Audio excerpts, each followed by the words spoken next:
Well, in the house is a 1.1 Mitsubishi Colt, 3-pot, little sewing machine engine in there. Pretty reliable, these things. Unsure what power it'll make on the dyno. No modifications to speak of, but it's got oil in it, and it's got coolant in it, and it's got petrol in it. So we shall see what it makes. Taking bets.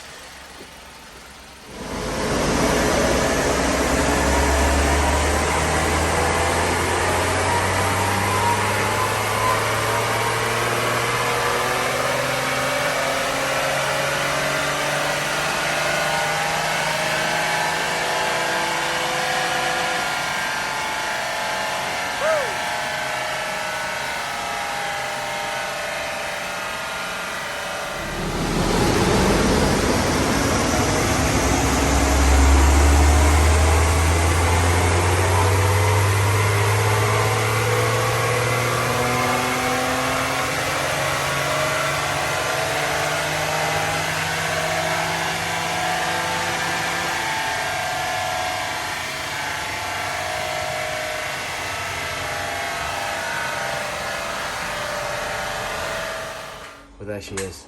Look at that. A whopping 84 brake horsepower and 86 foot-pound of torque.